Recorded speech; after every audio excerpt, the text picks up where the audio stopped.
nossa nação. Olá, nação, eu acredito na minha geração. Estamos iniciando agora mais um episódio do Eu Acredito Podcast. Você que chegou em nosso canal, seja muito bem-vindo. Se está aqui pela primeira vez e ainda não é inscrito, já se inscreva em nosso canal, deixe o seu like, ative o sininho de notificações e compartilhe para mais alguém. Assim fazendo, a plataforma vai compreender que o nosso conteúdo é relevante e de fato é, e por si só vai recomendar para mais pessoas.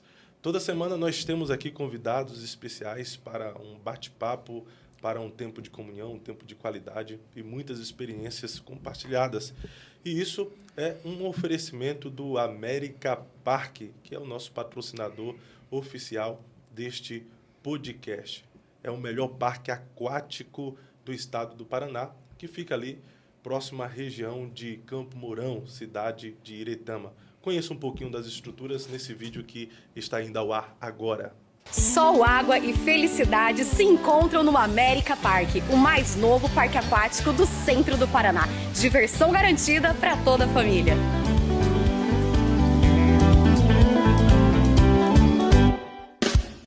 E o meu convidado de hoje é muito especial, porque faz parte da minha história. Eu o vi pregar pela primeira vez na cidade de Porto Seguro, Bahia. Eu tinha apenas 16 anos, hoje já estou com 33 anos. Ele era muito novo, não tinha nada de cabelo branco. Hoje está com os cabelinhos brancos, mas eu acho que ele está mais elegante, está mais charmoso agora com esses cabelos grisalhos. Estou falando do pastor Denilson Lima. Pastor Denilson, seja bem-vindo ao Eu Acredito Podcast. Eu falo naquela câmera? É naquela ali mesmo. Olá, gente, graça e paz, alegria minha estar aqui participando desse podcast, estar revendo o Fábio, como vocês já sabem. Quando eu estive com ele a última vez, eu era bem mais jovem. E ele, da mesma forma, eu já estou com 52, sou vovô, me respeita, viu? Todo respeito. Satisfação, meu amigo, estar aqui com você. Satisfação toda minha, pastor Denilson. E o pastor Denilson está aqui à mesa conosco hoje também, devido à liberação aí do pessoal que trouxe ele da Igreja Antonina. Fica aqui a minha palavra de gratidão, pastor Fábio Pimenta, pastor Gesiel, pastor de jovens ali da cidade de Antonina. Deus abençoe e muito obrigado, tá, Gesiel? Está aqui à mesa conosco.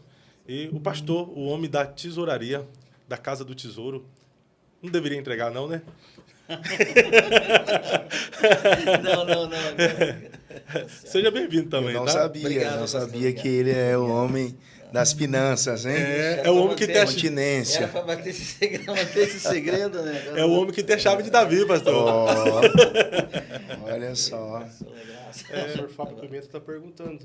Perguntando? Onde é que nós estamos? Onde é? Aí, pastor Fábio Pimenta, estamos aqui no estúdio do Eu Acredito Podcast. Ele, né? Pastor Denilson Lima, olha só que honra tê-lo aqui.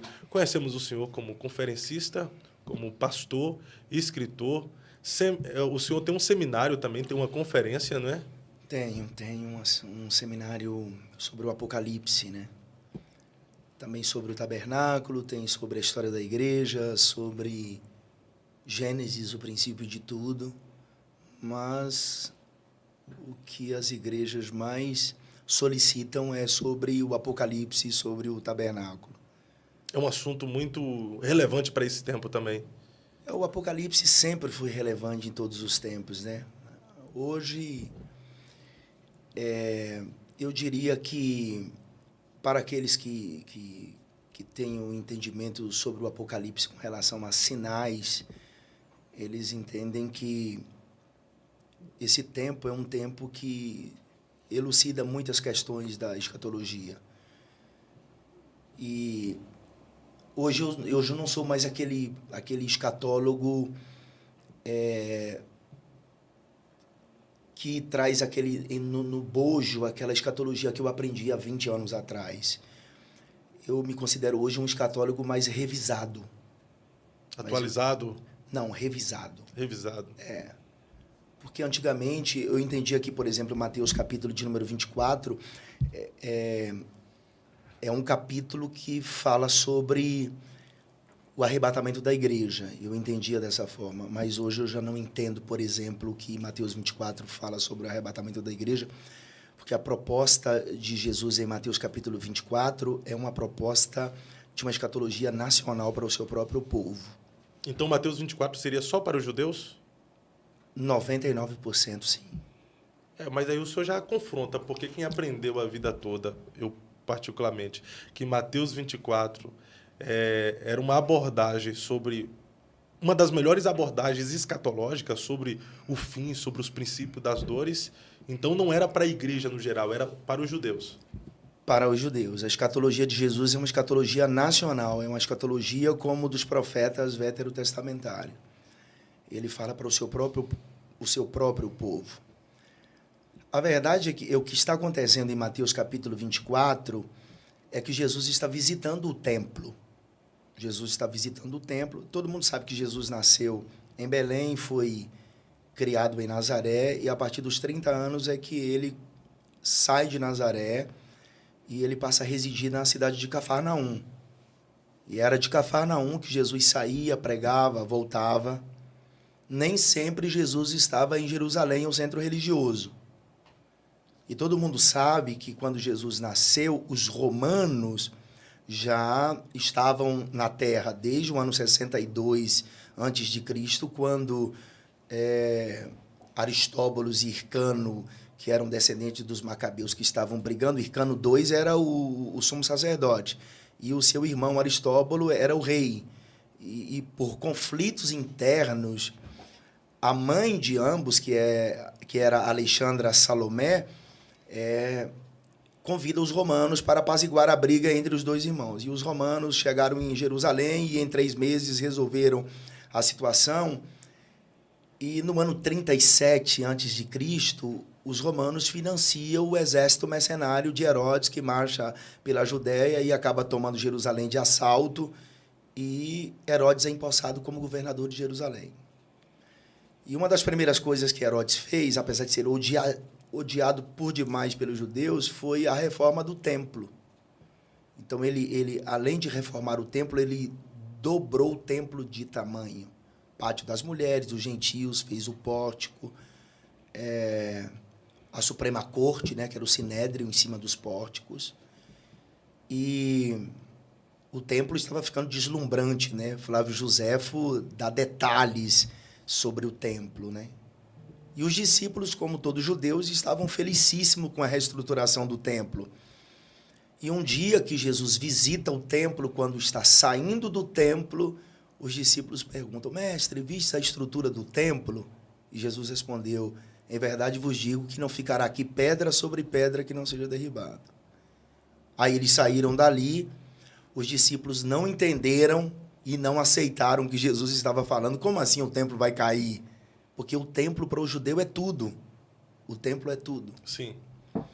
E aí eles saíram dali e foram para o Monte das Oliveiras, e chegando no Monte das Oliveiras, assentado, os discípulos em particular foram até Jesus e perguntaram: mestre, fala-nos a respeito dessas coisas. Quais coisas? Como assim o templo cair? Não estava pedindo uma informação sobre quando seria o fim. Era inaceitável o templo ser destruído. Aí os discípulos perguntam: fala-nos a respeito dessas coisas. Quais coisas? Sobre o templo cair. Como assim? E que sinal haverá da tua vinda e do fim do mundo? A vinda aqui não é o arrebatamento. A vinda aqui é a parousia. É a vinda para o estabelecimento do governo milenar. Aí Jesus começa a pontuar algumas coisas. Acautelai-vos que ninguém vos engane, porque muitos virão meu nome, dizendo eu sou o Cristo, enganarão a muitos. E ouvireis de guerras e de rumores de guerras. Olhai, não vos assustei, porque é mista que isso tudo aconteça, mas ainda não é o fim, né? Porquanto se levantará nação contra nação, reino contra reino, e haverá fomes e pestes e terremotos em vários lugares, mas todas estas coisas são o princípio das dores, que finaliza no versículo de número 8. Aí Jesus fala sobre religião, falsos cristos, ele fala de guerras, que é política, ele fala sobre pestes, que é social, e ele fala sobre terremotos, que é natureza. Se você fizer um levantamento sobre todos esses acontecimentos, sempre houve falsos cristos. Principalmente nos dias de Jesus, era o que mais tinha, eram falsos cristos. Mas contextualizando aí, então, esses acontecimentos que Jesus está falando seria após o arrebatamento da igreja? Você pode conectar esses acontecimentos também com Apocalipse, capítulo de número 6. Mas se você levantar dados, porque você não tem como ser contra os números. Sempre houve guerras. Era comum, por exemplo, nos dias de Jesus, levantar-se vários Cristos, vários Messias, porque a proposta do Messias que se levantava, e tem até em Atos dos Apóstolos, eu acho, capítulo 7, um certo Teudas. Lembra? Sim. O Teudas, centenas de homens. Era muito comum. Eu sou o Messias. Qual era a proposta desses Messias? Era expulsar os romanos da terra. Porque os romanos empobreceram o povo judeu. Eles tinham aproximadamente 5 modalidades de cobranças de impostos, né? 5 modalidades. Era.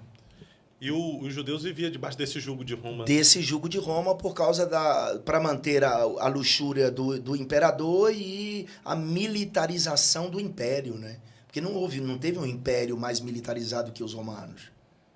Os romanos eram extraordinários. Eu acho que nós devemos mais aos romanos que aos gregos. A gente entende de pavimentação, infraestrutura, estradas, rodagens por causa dos romanos. Então, os romanos, eles escravizavam o povo. O povo tinha necessidade do básico, que alguns interpretam como socialismo, mas não tem nada a ver.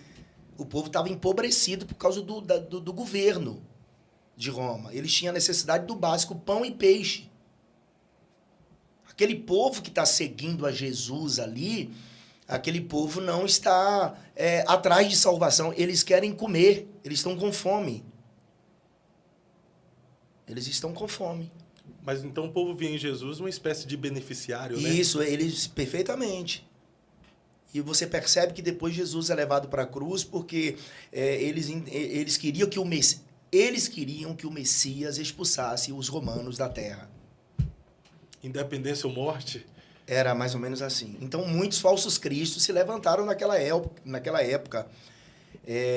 Reza Aslan, por exemplo, menciona... Tácito menciona muitos falsos cristos que se levantavam e os romanos matavam eles. Atronges, Simão Galileu, Simão filho de Cóstiba. Esses eram cristos, falsos messias que se levantavam com a proposta de expulsar os romanos. E os romanos matavam esses messias. E era fácil ajuntar grandes multidões seguindo esses messias, porque o povo queria se livrar dos romanos de todo jeito. Todos que se declaravam como messias eram considerados como heróis, né? Isso mesmo. Então, falsos cristos, se você fazer um levantamento, sempre houve guerras na Terra. Sempre houve guerras. Sempre houve muitas guerras. Principalmente dos descendentes de Ismael e de Isaac, né? Aí já muda de figura, né? Porque essa situação dos palestinos, né, dos árabes com os judeus... Isso já vem de muito tempo, né? Eles querem Jerusalém. E isso envolve todo um contexto histórico, né? Porque quando Jesus disse que o templo seria destruído, que não ficaria ali pedra sobre pedra, que não fosse derribado, essa profecia se cumpre 40 anos depois da ressurreição de Jesus, no ano 70 da era cristã. Os romanos, me parece que solicitaram 5 talentos de ouro do templo e a cúpula sacerdotal enviou uma carta ao imperador dizendo que esse ouro não seria enviado. E aí eles designam o Tito Flávio Vespasiano, um general implacável que cerca Jerusalém por cerca de 1 ano e 2 meses, 1 ano e 3 meses.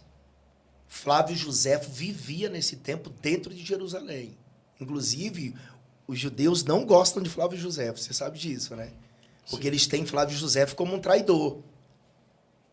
Porque Flávio Josefo se rendeu aos romanos. Também, se ele não se rendesse aos romanos, não teria as obras de Flávio Josefo, né? Mas ele descreve com detalhes o que aconteceu naqueles dias. Ai das grávidas, lembra? Sim. Muitas mulheres foram mortas nesse tempo. Os judeus desciam as mulheres através de cordas pelos muros durante a noite.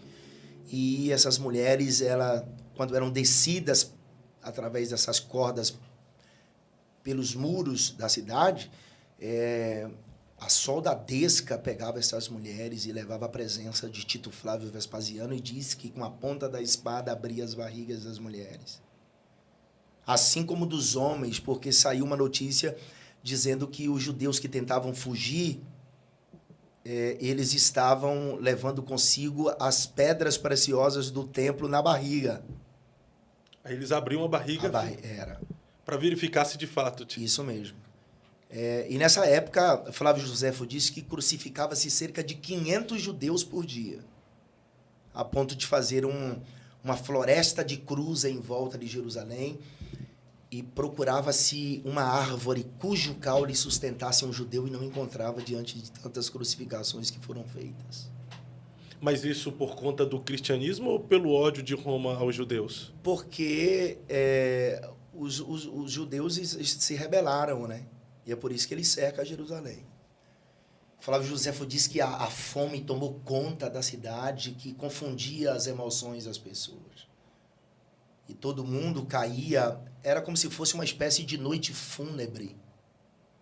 As pessoas caíam pelas ruas da cidade, depois de vaguear pelas ruas, e todos que morriam olhando para o templo.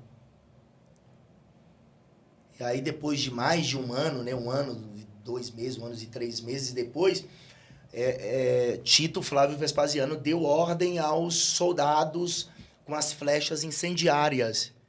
E eles atiraram as flechas, e as flechas encravaram no templo, e o templo pegou fogo.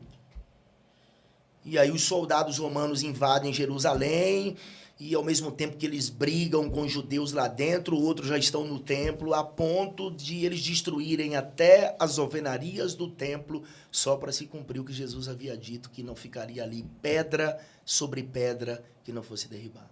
Então, isso quer dizer que Mateus 24 então já se cumpriu? Algumas coisas sim. Mas você percebe que Mateus capítulo 24, por exemplo, versículo de número 15, Jesus diz assim: lembrai-vos do profeta Daniel, quando a abominação estiver no lugar santo. Isso não se cumpriu, evidentemente, se cumpre com a manifestação do anticristo. Potências do céu serão abaladas, não é? Sim. Se aqueles dias não fossem abreviados, nenhuma carne se salvaria, que muitos crentes têm como arrebatamento da igreja, e não é. Falar de abreviação do dia, né? Abreviação. Se aqueles dias não fossem abreviados, que eu entendo que seja com relação ao cerco à cidade de Jerusalém. Porque o anticristo liderará um poderoso exército que sitiará a cidade de Jerusalém, que é Apocalipse capítulo de número 19. E os judeus não vai ter como se defender por muito tempo. Então, essa abreviação dos dias não está falando, de fato, do dia que está passando mais rápido? Não, de forma alguma. De forma alguma. E fala também sobre o evangelho do reino nesse contexto aí, né? De ser pregado às nações. Pois é. Mas os anjos pregaram no período da tribulação. É que a maioria dos crentes entende que Mateus 24 se interpreta dessa forma, que tudo ali, por exemplo, a juntar os escolhidos. Os escolhidos ali não é a igreja, é o povo judeu. Não está falando, então, da igreja, especificamente, não, do povo do judeu. De forma, maneira alguma. Então, para compreender, algumas coisas que foram faladas em Mateus 24 já se cumpriram. Sim. E o que não se cumpriu ainda não é relacionado nada à igreja? Não é relacionado à igreja, ali é com relação ao povo judeu. Por exemplo, quando o anticristo, ele vai... Você sabe que o anticristo, ele tem 7 cabeças, que fala de astúcia, de sagacidade, ele tem 10 chifres. Esses 10 chifres representam 10 nações que se aliarão a ele. É só ler Apocalipse 17, verso 12, que fala desses 10 chifres do anticristo, que são 10 nações bélicas que se aliarão a ele numa coalizão extraordinária, quando vai sitiar a cidade de Jerusalém para destruir. Zacarias completa isso no capítulo 2, capítulo de número 8, capítulo de número 12. Jerusalém será cercada, A Nova Jerusalém está descendo do céu com a igreja, porque a igreja foi arrebatada. E aí já entra outro assunto, que é o pós-tribulacionismo, porque entende que o arrebatamento da igreja acontece em Apocalipse 19, por ocasião da parousia, quando Cristo vir visivelmente. Sim. Mas no capítulo 19 de Apocalipse, a igreja está com ele. É só você ler o capítulo 19, verso 7, 8 e o versículo de número 14. Está escrito que a igreja está com ele. Como que Jesus vem, no capítulo 19, Jerusalém está cercada por um poderoso exército. Os judeus não têm como se defender por muito tempo. É por isso que, se os dias não fossem abreviados, nenhuma carne se salvaria. Aí, no capítulo de número 8 de Zacarias, diz que Deus enviará sobre os judeus o espírito de graça e de súplica. E eles vão clamar a Deus. Eles vão clamar a Deus. É quando Jesus aparece visivelmente para socorrer os filhos de Israel. E exatamente nesse momento, o anticristo e o falso profeta são lançados no lago de fogo. Aqueles que receberam a marca da besta, eles morrerão pela espada que sai da boca do cavaleiro que está montado no cavalo branco, que é Cristo, no capítulo 19. Aí haverá o julgamento das nações, a prisão de Satanás e o estabelecimento do governo milenar. Nesse momento que Cristo aparece visivelmente, a igreja está com ele. Então a igreja não vai ser arrebatada no capítulo 19. Essa ideia de que a igreja será arrebatada depois da grande tribulação não tem fundamento bíblico. Então o pós-tribulacionismo não tem fundamento bíblico nenhum. Não, eu acho que não. É fazer um malabarismo para você arrebatar a igreja depois da grande tribulação. Outro detalhe, o pós-tribulacionismo acha que, defende que a igreja será arrebatada ao som da última trombeta, que é a 7ª trombeta apocalíptica. E se você fizer uma análise, a 7ª trombeta apocalíptica, que toca no capítulo 11 de Apocalipse, o evento que diz respeito ao toque dessa 7ª trombeta não tem nada a ver com o arrebatamento da igreja. Então eles acham que a 7ª trombeta toca, que é a última, e a última trombeta mencionada por Paulo não é com relação à 7ª trombeta do Apocalipse. Então vamos lá, para que os ouvintes, né, vocês que vão assistir aí esse podcast, o pós-tribulacionismo é assim, vamos lá. Se Jesus vem depois da grande tribulação, então eu saberei quando Cristo vai vir. O anticristo se manifesta, haverá um pacto com a nação de Israel, conforme Daniel 9:27, de 7 anos. Então, eu conto 7 anos e espero Cristo voltar. Tô certo ou tô errado? Tá certo. Então, eu saberei quando Cristo vai voltar. Então, o pós-tribulacionismo cai por terra, já começando aqui no capítulo 19. O anticristo se manifesta, eu conto 7 anos, e aí Jesus vem e arrebata a igreja. Então, eu saberei quando Cristo vai voltar. Isso cai por terra a doutrina da iminência. A doutrina da iminência. Se Jesus vem a qualquer momento, como que eu vou esperar Cristo depois da grande tribulação? Então a doutrina da iminência, ela cai por terra. Ou seja, você acaba tendo uma percepção de quando Jesus vem. Não, mas isso é lógico. O anticristo se manifesta, eu conto 7 anos e espero Jesus voltar por ocasião da sua vinda visível. Eu saberei quando Cristo vai arrebatar a igreja. Mas, quando você lê o capítulo 19, a igreja está com ele. A igreja está com Cristo. Deixa eu ler aqui. Sim. Apocalipse capítulo 19. Apocalipse 19, versículo de número... Vamos lá? O versículo de número 7. Regozijemo-nos e alegremo-nos e demos-lhe glória, porque vinda são as bodas do Cordeiro e já sua esposa se aprontou.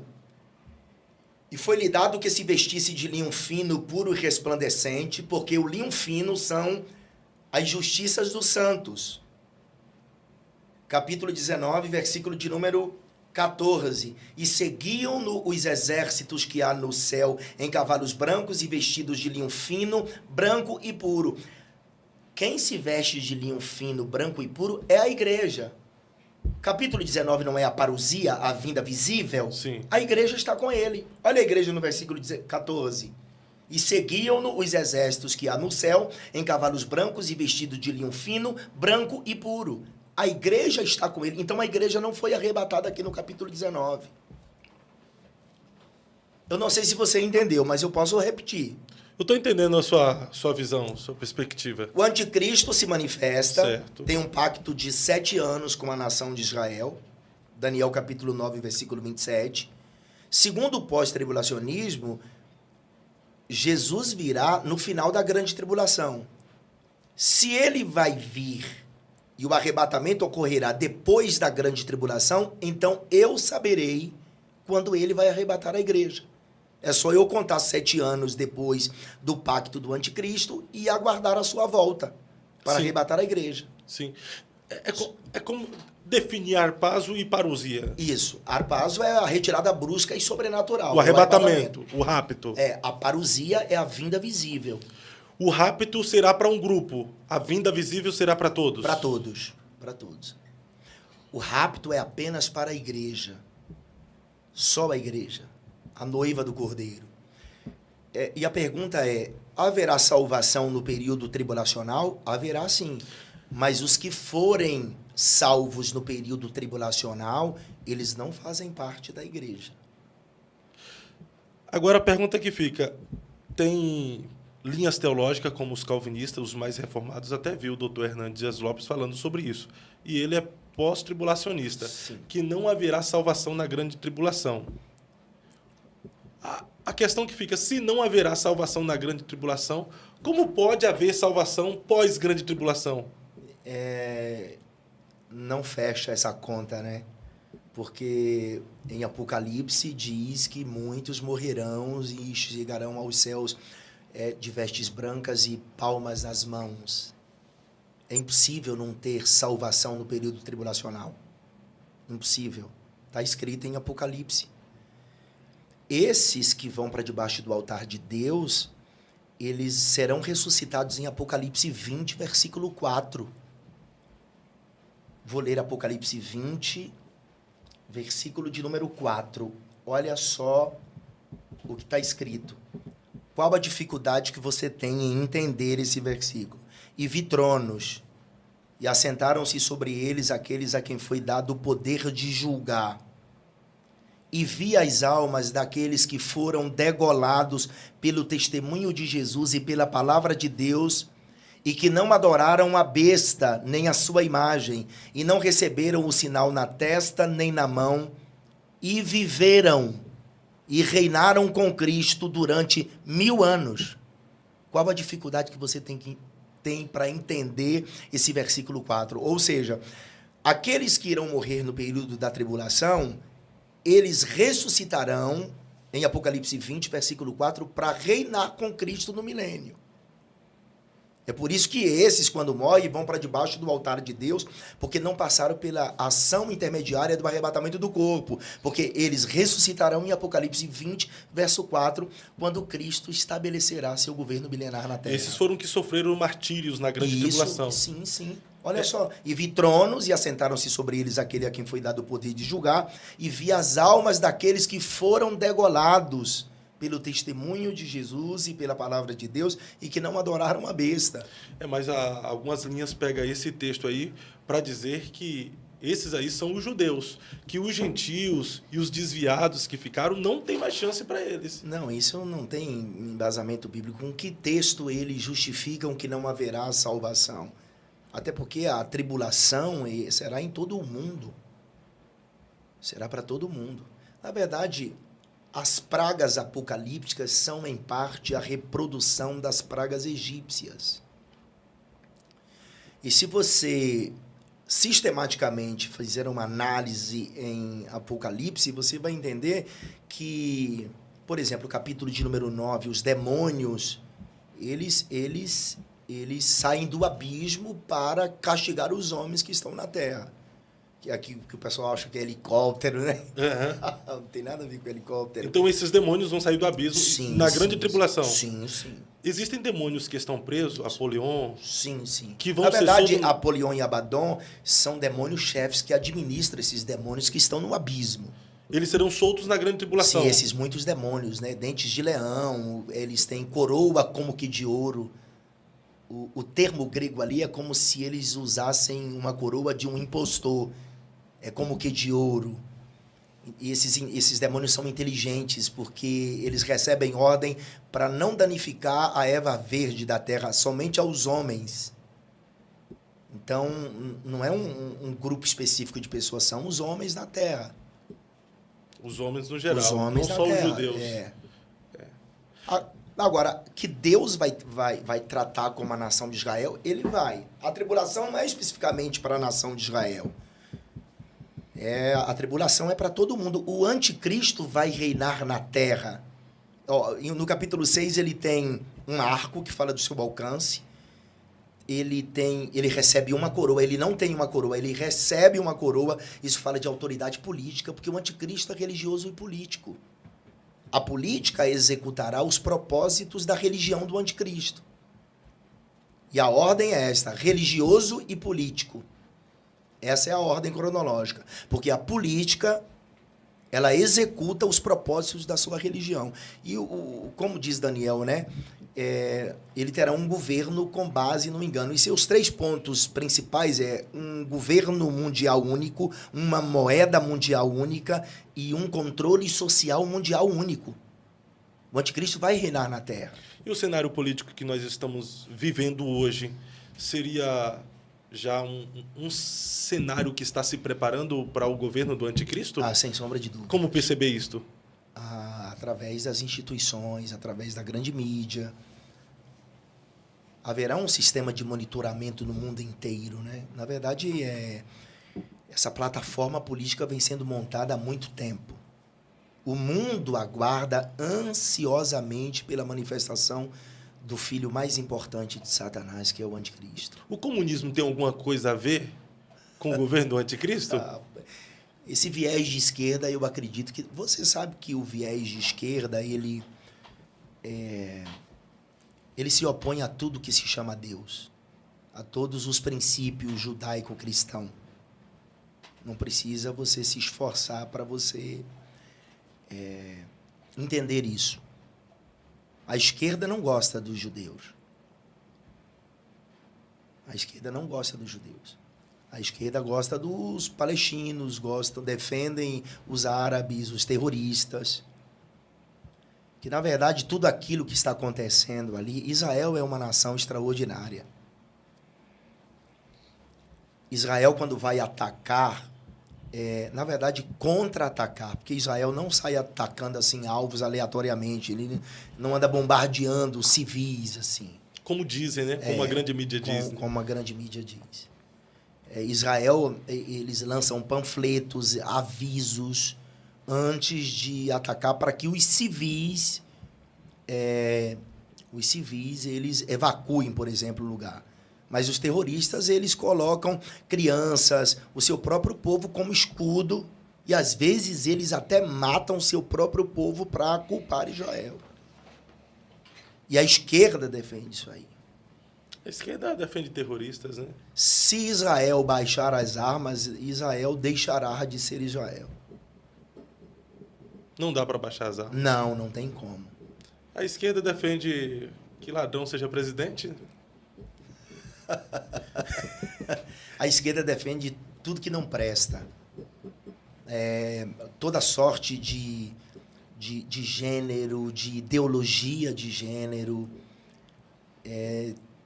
tudo aquilo que é cristão, tudo aquilo que é judaico-cristão, tudo aquilo que é de princípios morais, tudo que diz respeito, tudo que é de boa fama, tudo que glorifica a Deus, a esquerda. Eu sinceramente, eu não sei como que tem crente que vota na esquerda. Eu não tenho um político de estimação, tá? Quem morreu por mim na cruz foi Jesus. Mas na sua concepção é inadmissível um cristão servo de Deus votar na esquerda? Votar na esquerda. Com as suas ideologias? Sim, o Lula, quando foi, eu acho, no Oriente Médio, na última vez que ele esteve lá, ele preferiu deixar flores no túmulo de Yasser Arafat a visitar o túmulo de Jesus. Quando a Dilma perdeu para o Bolsonaro, foi isso mesmo?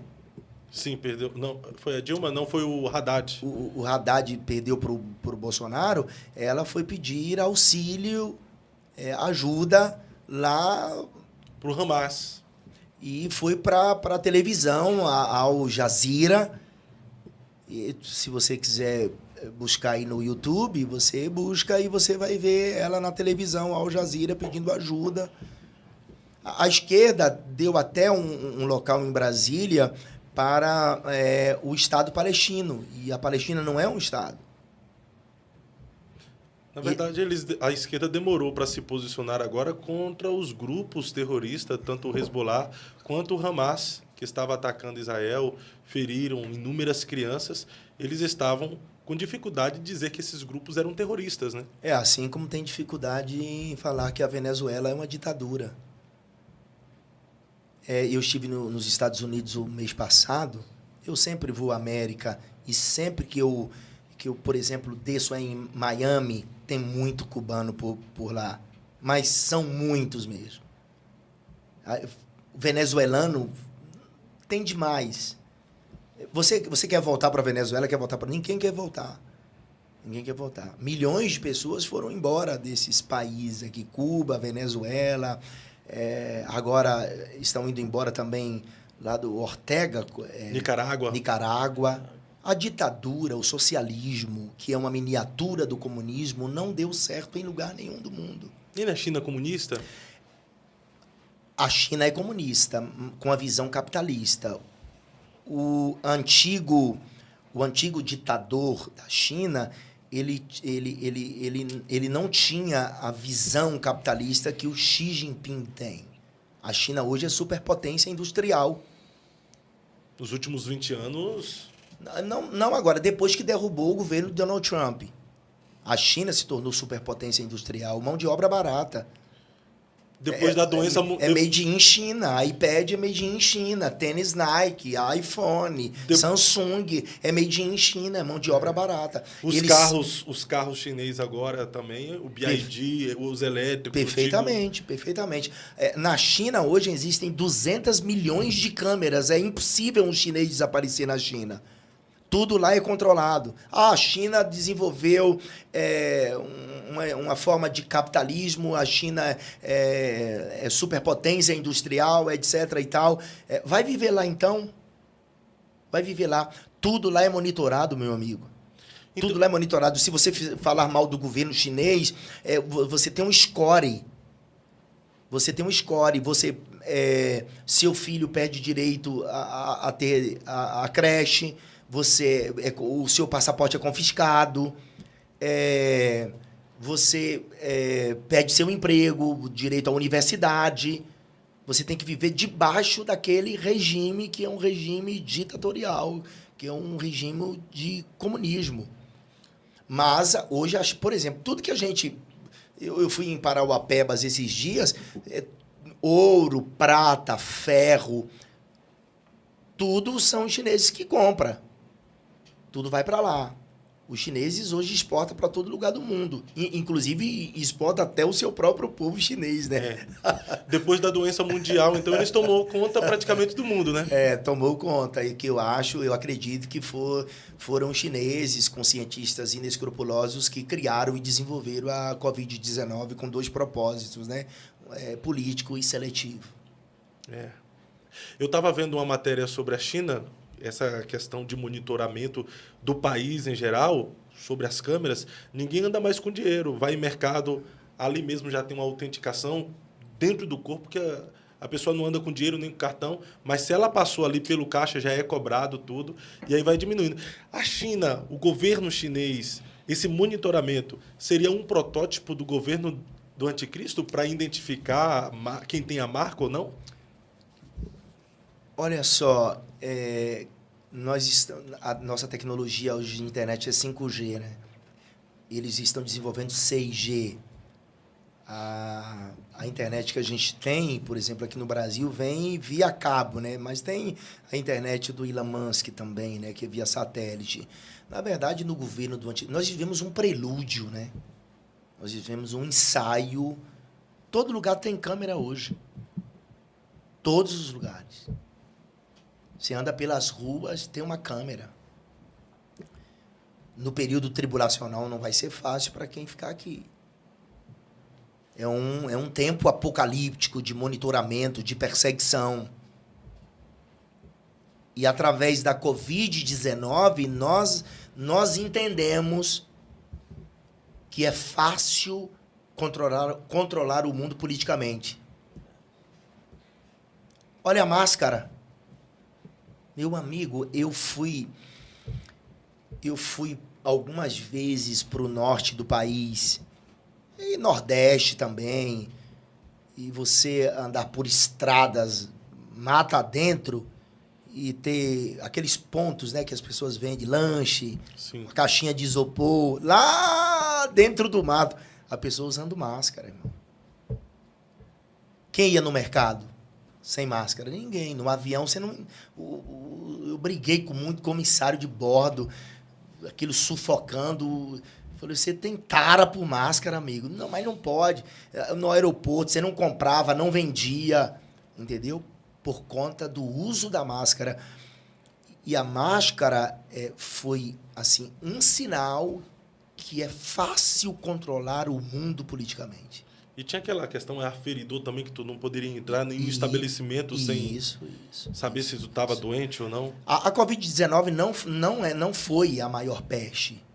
A AIDS matou mais, a malária mata mais, a AIDS, a febre amarela, a peste negra. Mas a questão é que a Covid-19 ela veio com esse projeto político e seletivo. E eu insisto que uma das coisas dentro desse contexto político foi derrubar os governos de Donald Trump e do presidente do Brasil.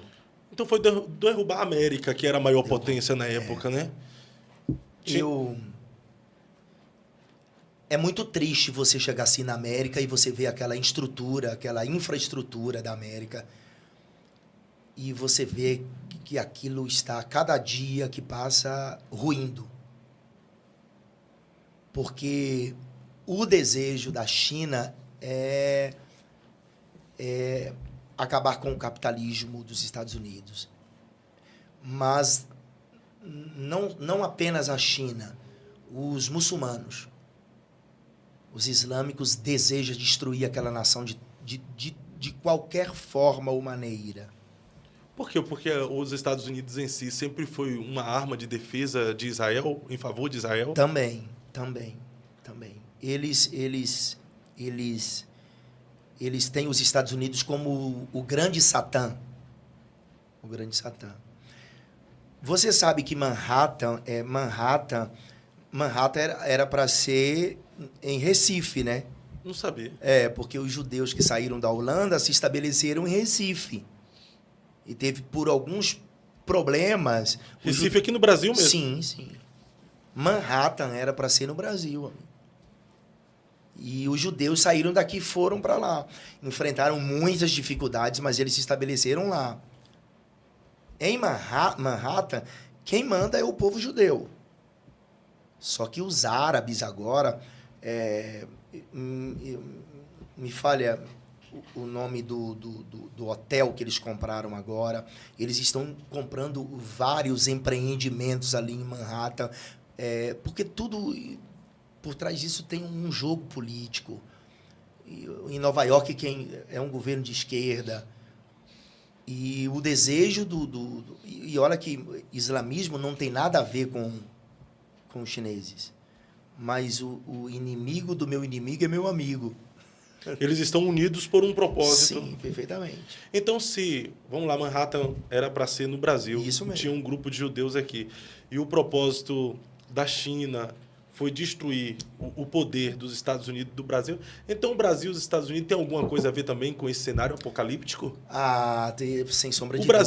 O Brasil? O Brasil é o Brasil. O Brasil é o país mais rico do mundo. A gente alimenta 1/3 da população mundial. Você sabe o que é você alimentar todos os dias 1,9 bilhão de pessoas? 2 bilhões de pessoas? Come da nossa mesa, meu amigo. Se o Brasil fechar a porteira, a gente vive aqui tranquilo. A gente tem água, a gente tem ouro, a gente tem petróleo. Nióbio. A gente tem a maior reserva de nióbio do mundo. A questão é que o Brasil sempre esteve na mão de políticos corruptos.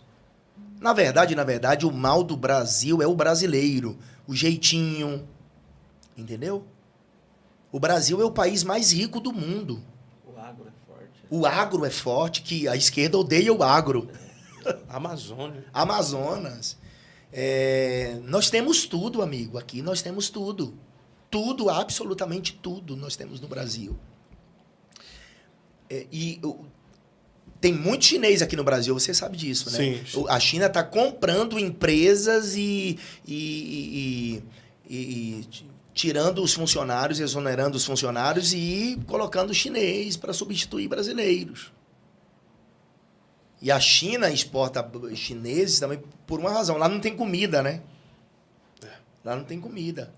É comida sintética. Se você procurar um jegue no Brasil, lá no Nordeste... Eu sou nordestino, tu é da Bahia. Sim. Vai lá na Bahia, procura um jegue para tu ver se tu acha. É raro. Quem tem um jegue hoje, meu irmão, um jumento... É animal de estimação. É um animal de estimação, tá escondido. Saindo ali de Feira de Santana, ali em direção a Juazeiro da Bahia, você tinha que ir com muito cuidado, porque jegue é o que mais tinha jumento na estrada. Você sabe disso. Sim, sim. Anda lá pela Bahia, Piauí... Não tem mais. Pernambuco... Rio Grande do Norte, Ceará, Maranhão, anda por todo o norte, Sergipe, você não encontra mais um jumento. Os chineses comeram todos. É mesmo.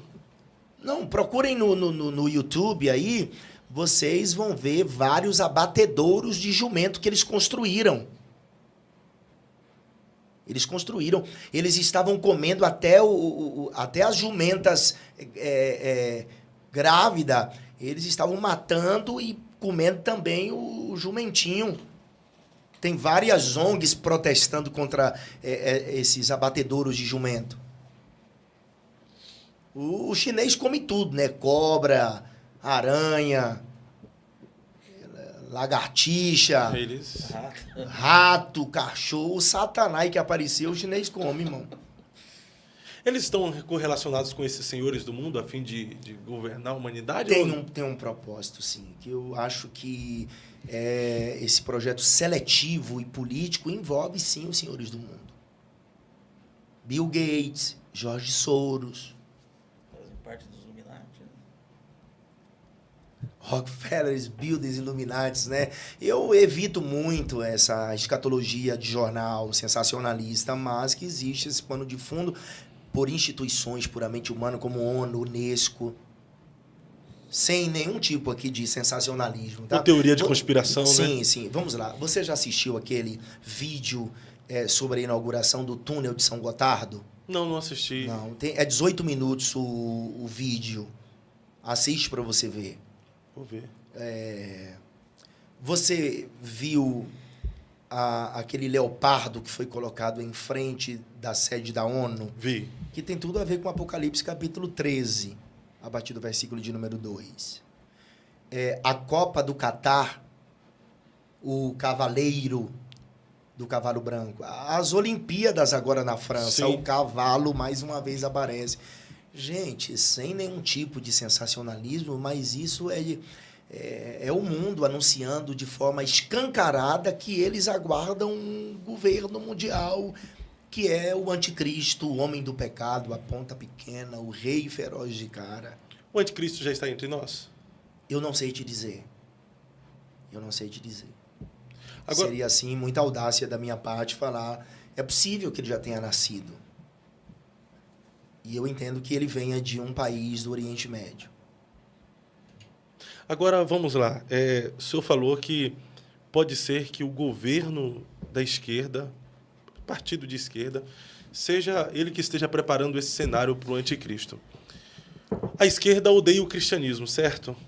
Certo. A religião mais conhecida no mundo hoje é o cristianismo. Ou não? Mas não é a maior religião do mundo. Mas a mais conhecida. É. Por causa do Cristo. O comunismo, essa galera da esquerda odeia o cristianismo. Sim. Já os de direita, partido de direita, é o pessoal que tem uma simpatia pelo cristianismo e a Bíblia diz que o anticristo terá uma grande influência religiosa e política. Sim. Por que o anticristo vem de um governo de esquerda e não de direita? Olha só, no final eu acho que a política ela é indecifrável. Nós, assim, defendemos a política de direita por conta da proposta da política de direita. Liberdade de expressão, princípio judaico-cristão. É por isso que nós defendemos mais uma... Nós temos também que estar de um lado, né? Sim, posicionamento. A gente temos que nos posicionar. E a direita, com suas propostas, ela está mais próxima daquilo que a gente defende. É por conta disso. Por conta dos princípios e valores. Isso. Agora, por outro lado, a esquerda, ela escancaradamente é contra tudo aquilo que a direita defende. Agora, se eles se unem num propósito, nos bastidores, aí é outra coisa. Que também há essa possibilidade. Há essa possibilidade. De todos estarem trabalhando para fazer a humanidade fantoche. Perfeitamente. E envolve dinheiro, né? É muito dinheiro injetado em congressos nacionais, em políticos. O islamismo está por trás disso, né? Que é a maior religião do mundo hoje, é o islamismo. Sim. Agora, pastor Denilson, se eu fosse perguntar para o senhor, segredos que não me contaram sobre Mateus capítulo 24, o que o senhor diria? Eu diria que seria bom você estudar sistematicamente esse capítulo 24. Aconselho também ler Lucas capítulo de número 21 e Marcos capítulo 13. E você vai chegar a uma conclusão de que o que Jesus está falando não é para a igreja, e sim para o seu próprio povo, o povo de Israel. Tudo que Jesus fala no capítulo 24, se está em Jerusalém, foge para os montes. Você não está em Jerusalém. Deixa eu ler aqui o capítulo 24, só alguns versículos. Então há segredos no capítulo 24 que muitos crentes não sabem? Os crentes estão esperando sinais. E eu tenho vários amigos escatólogos que defendem que Mateus 24 são sinais para o arrebatamento. Não é necessário sinais para o arrebatamento da igreja. Se é iminente, por exemplo, 1 Tessalonicenses 4, 16 e 17. Porque o mesmo Senhor descerá do céu com alarido, voz de arcanjo, com a trombeta de Deus, e os que morreram em Cristo ressuscitarão primeiro. E o que é que Paulo diz? Depois... Depois nós que estamos vivos... Vamos lá outra vez. Vamos lá. Porque o mesmo Senhor descerá do céu com alarido, com voz de arcanjo e com uma trombeta de Deus, e os que morreram em Cristo ressuscitarão primeiro. Depois nós que estamos vivos... nós. Paulo esperava Jesus em seus dias. Vamos de novo? Sim. Depois nós que estamos vivos. Paulo está dizendo, depois nós, os que ficarmos vivos, seremos... Então, Paulo esperava Jesus em seus dias. Não é necessário um sinal para que Jesus arrebate a igreja. Porque a doutrina do arrebatamento, a doutrina da iminência, ela cairá por terra. Jesus vem a qualquer momento. E esses sinais que sempre foram pregados, nação contra nação, reino, já acontecia na época? Pois é. Se você fizer uma análise rapidamente... Deixa eu abrir aqui só para você. Sobre, por exemplo, guerras. Na Idade Média, houve várias guerras dos visigodos, dos normandos, dos cruzados. 9 guerras dos cruzados. Aqui são guerras expressivas, tá? Invasão da Europa, no século XVI até o século XIX. Guerras em vários países, polaca, sueca, holandesa, dinamarquesa, da Associação Espanhola. Olha, a Guerra dos 7 Anos, da independência dos Estados Unidos.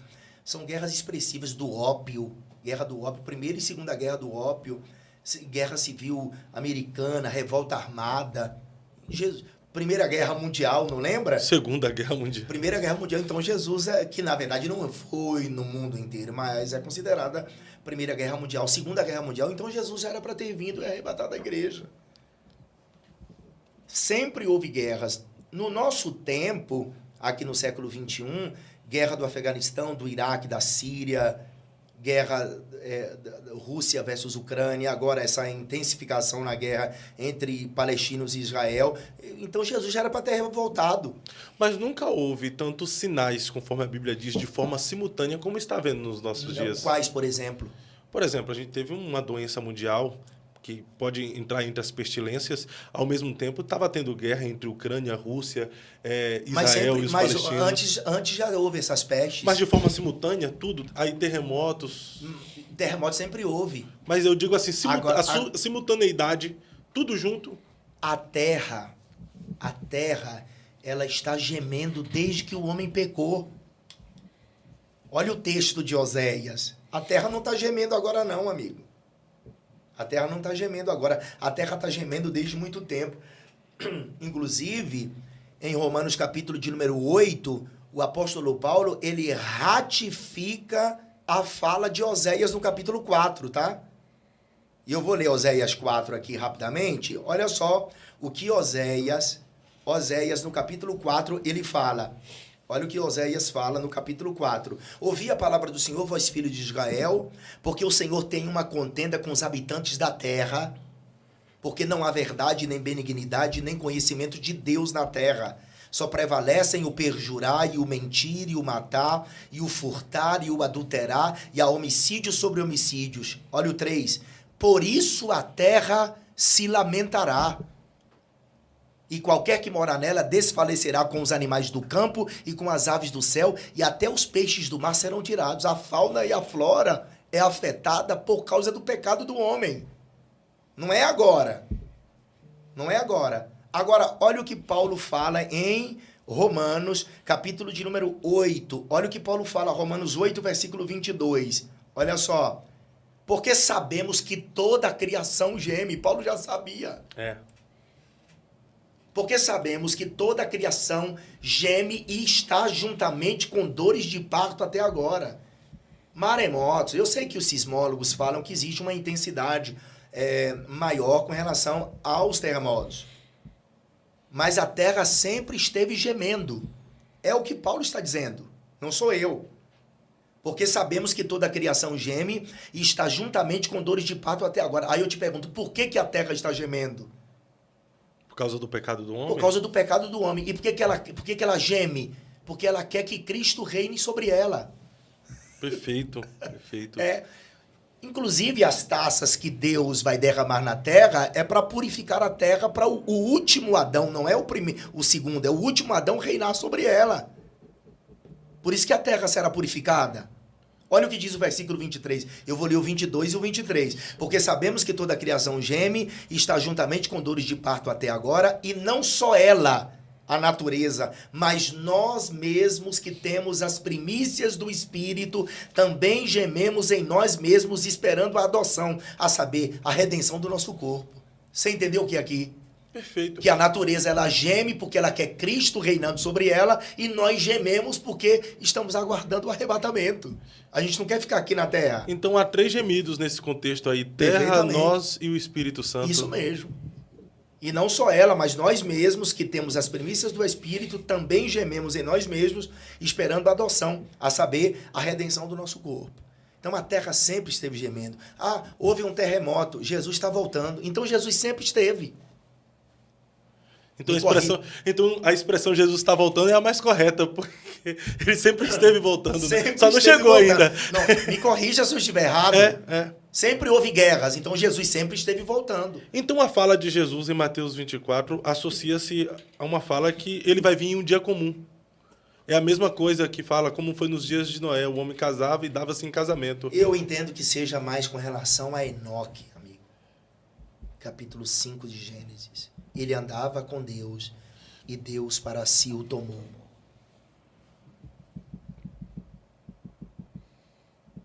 Tem uma base para um arrebatamento aqui, não? Posso dar uma... Sim.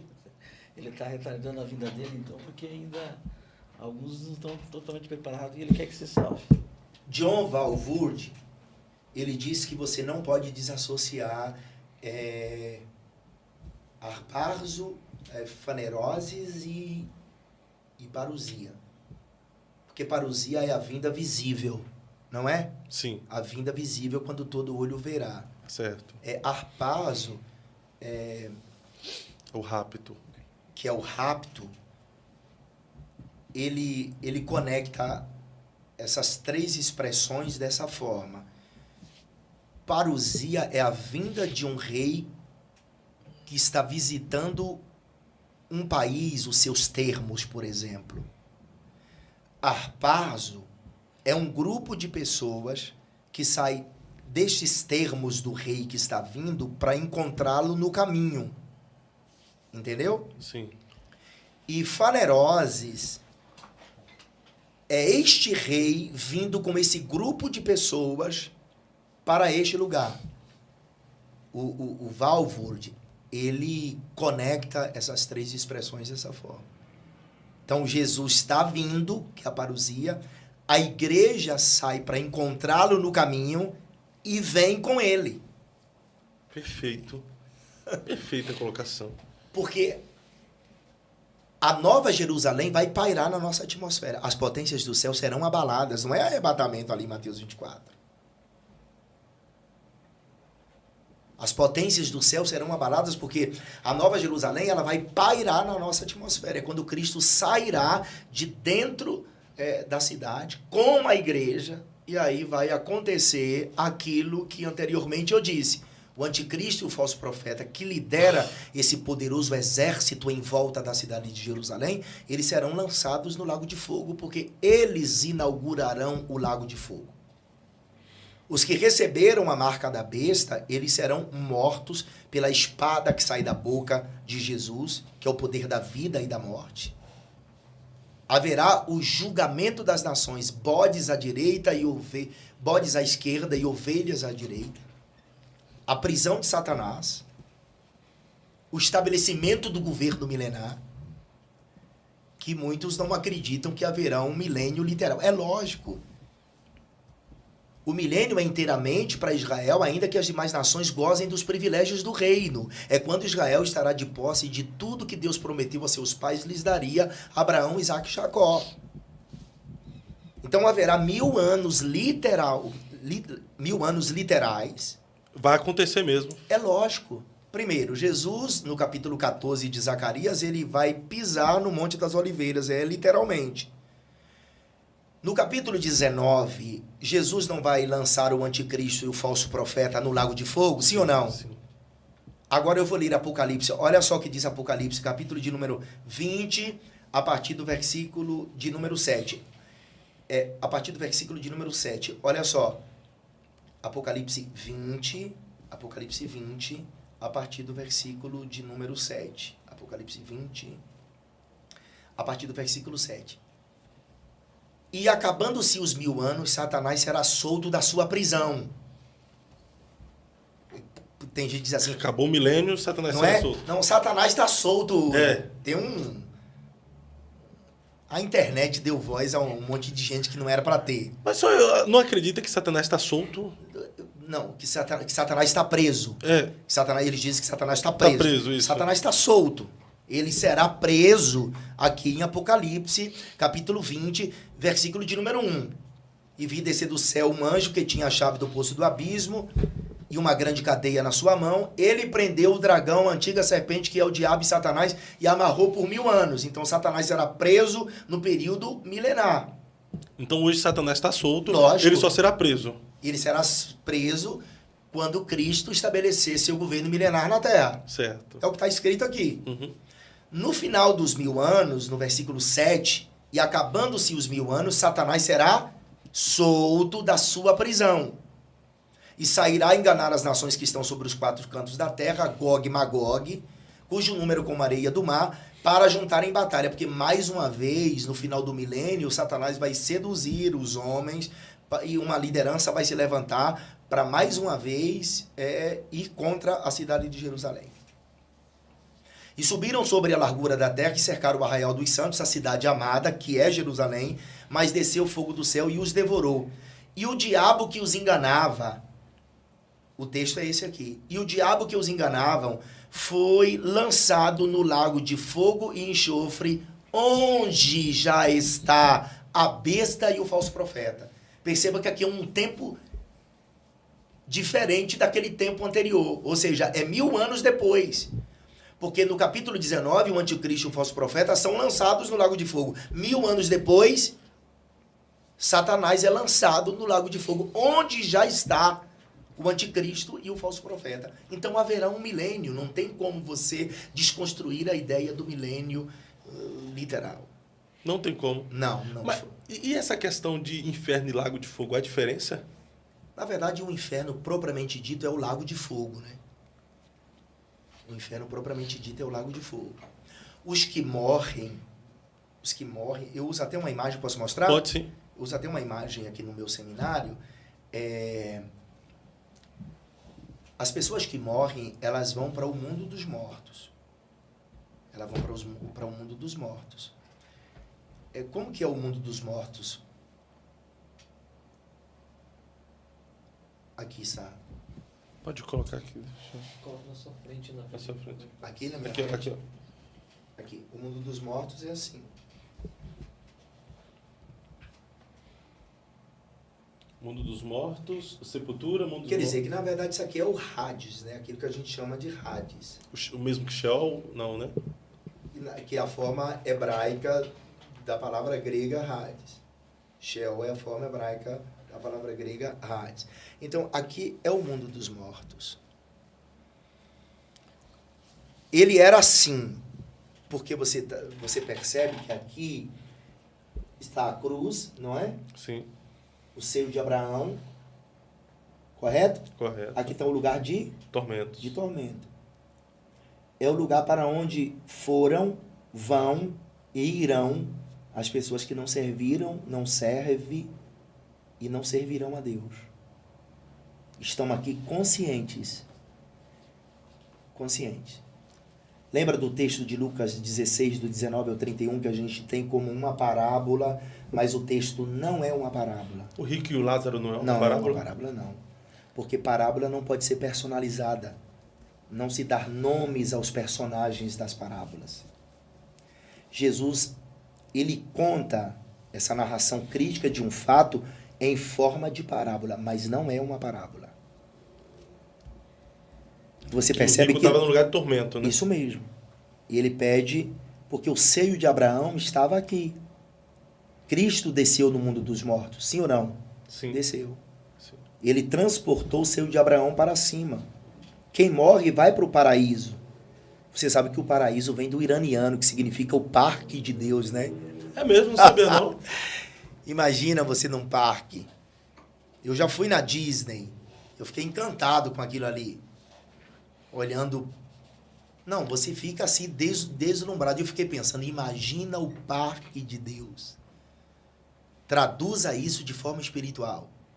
Porque tem gente que acha que, os adventistas acham que quem foi para o céu, quem vai para o inferno está dormindo. Não existe sono da alma, não existe aniquilacionismo, não existe imortalidade da alma. Adormecimento. Não, de forma alguma. A alma é eterna. E só vai acordar no juízo final, não existe. Isso é uma heresia das mais graves, tá? Então os que morrem em Cristo estão no parque de Deus? Sim, e os que morrem sem salvação estão conscientes no mundo dos mortos, no lugar de tormento. Eles serão ressuscitados em Apocalipse 20, por ocasião do juízo final, quando todos os ímpios ressuscitarão. Deus irá ressuscitá-los. Como ter convicção disso aí e não ter assim, uma percepção que tudo isso é utopia? Porque existe uma lei moral dentro de nós, né? Você sabe que isso aqui é verdade. O ímpio sabe que é O inferno é real? real. Por que o homem lança... Porque o Deus não é amor, Deus não é a fonte do amor, ele não se revela como o próprio amor, como ele terá a capacidade de lançar a coroa da sua criação, que é o homem, no inferno? É a sua justiça. O amor de Deus não está em detrimento da sua justiça. E, na verdade, tudo que Deus fez é bom. Só existe uma coisa que não é bom. Sabe qual é? O quê? Que o homem não esteja só. Ei, pastor, posso fazer uma pergunta dentro Sim. dessa colocação? No caso, assim, acreditamos que o evangelho foi pregado a todos já, não? Em Mateus 24.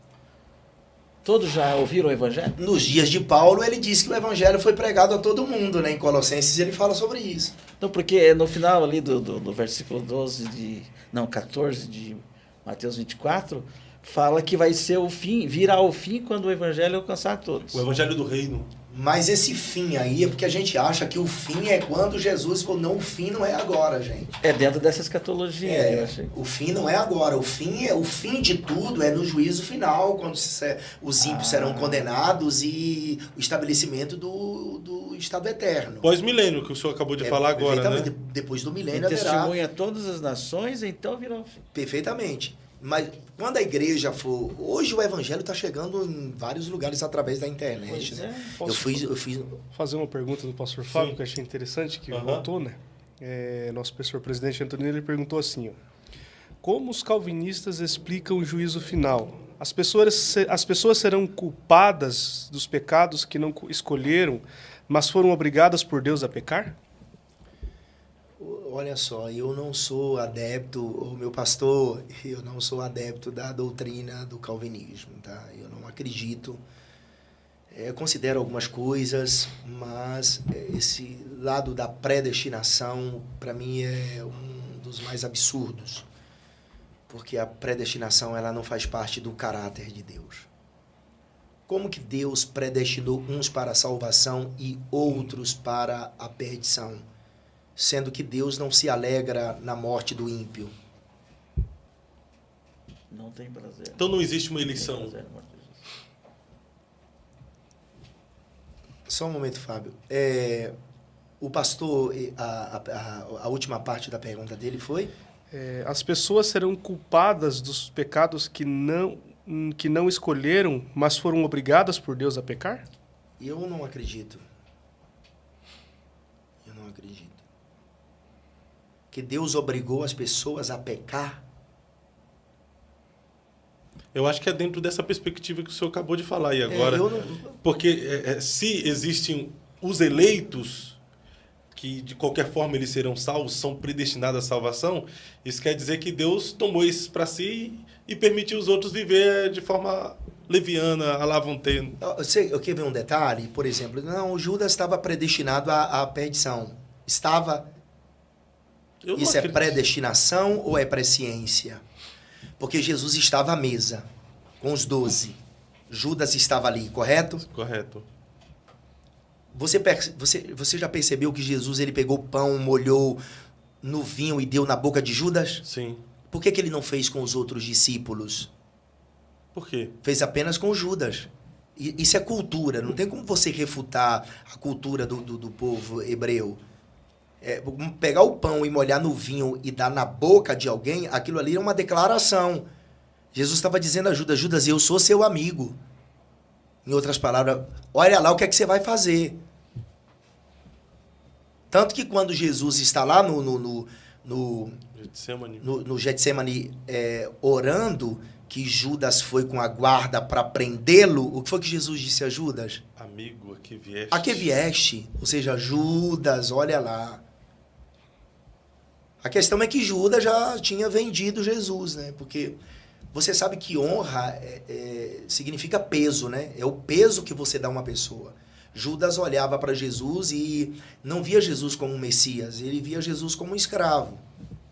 E por isso que ele vende Jesus por 30 moedas de prata. Agora essa história não acaba aqui. Jesus é preso, Judas ele fica completamente perturbado. O que foi que Judas fez com as moedas de prata? Foi devolver? Ele arremessou no templo. Isso aqui é cultura judaica, você não tem como refutar isso aqui. Isso aqui é uma forma da pessoa expressar fisicamente que se arrependeu daquele ato que fez. Aí você pode dizer assim, mas Judas se arrependeu? Judas se arrependeu. Aí surge uma pergunta, né? Mas Judas foi salvo? Houve salvação para Judas? Não, Não foi salvo? não. Mas ele se arrependeu. Mas por que que não foi salvo? Porque ele se arrependeu do ato que ele fez, que ele praticou. Ele não perdoou-se a si mesmo. E existe duas teorias sobre isso, né? Existe que ele se enforcou e existe quando ele estava indo para se enforcar, ele caiu Sim. e acabou morrendo. Foi. E acabou as suas entranhas. Então, se ele não se enforcou, ainda assim ele perdeu a salvação? É lógico. O Fábio, acontece isso muito hoje em dia. Pessoas que cometem algum tipo de pecado e depois dá cabo da sua própria vida. Quantos líderes? Eu conheci um presbítero, não vou mencionar o nome aqui em respeito à família, etc. Mas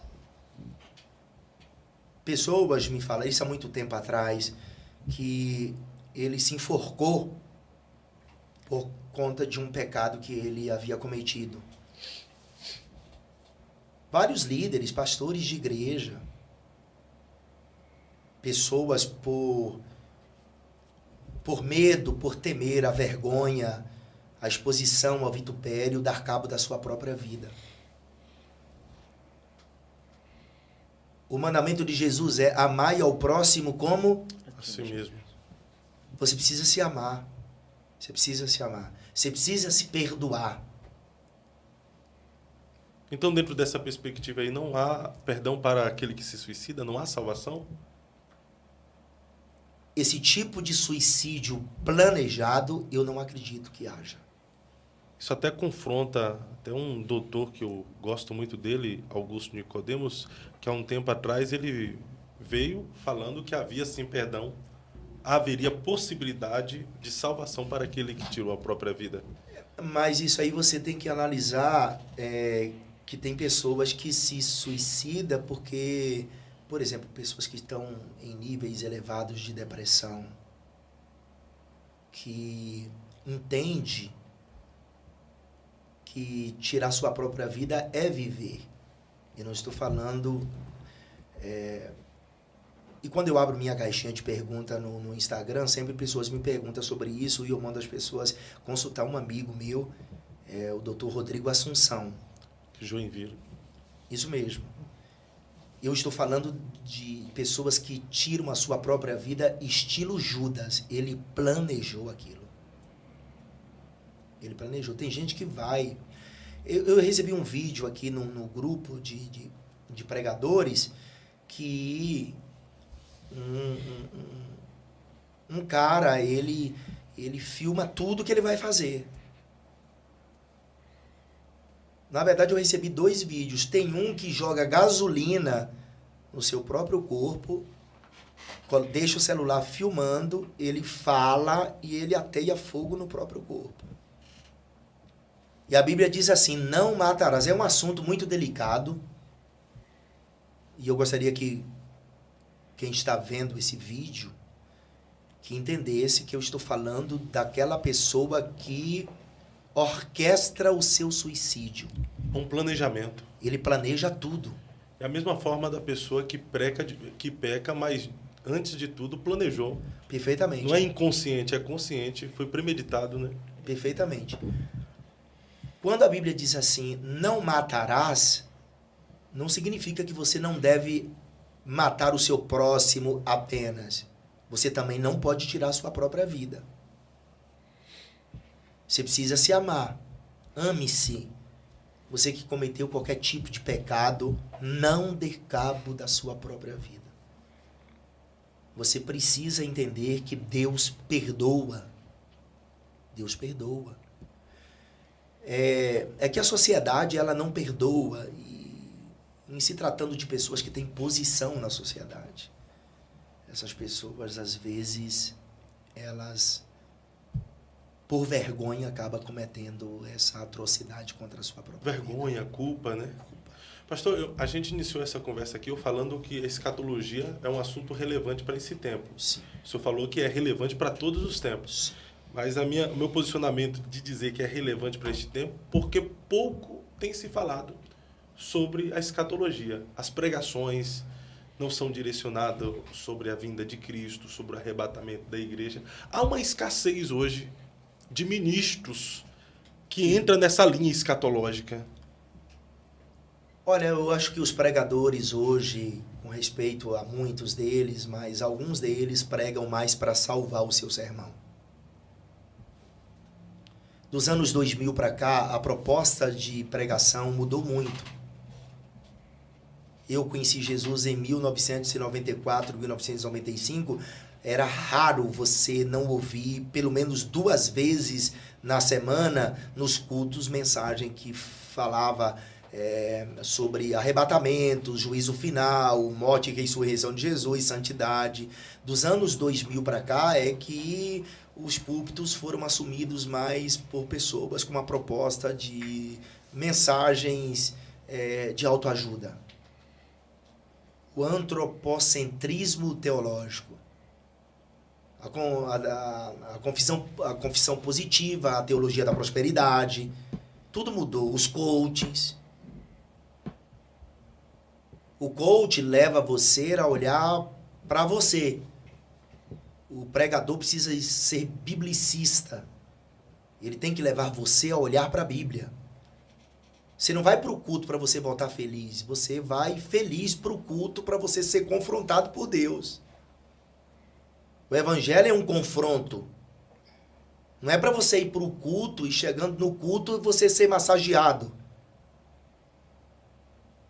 Porque tem pessoas que, porque passou um dia difícil, um dia de cão, ele vai para a igreja para ele ouvir aquilo que ele quer, aquilo que na verdade não é o que precisa, né? É o que ele quer ouvir. E no culto, o pregador precisa ter uma responsabilidade no altar. Há um falso evangelho sendo pregado Sim, nas sem igrejas? sombra de dúvidas.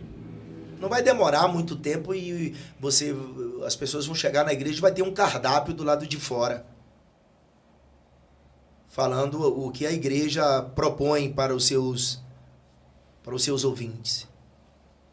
Na verdade, esse cardápio já há em casa, né? Que as pessoas deixam de ir à igreja e escolhem a programação de mensagem que vão assistir. Que eu não acredito, para mim isso não é culto.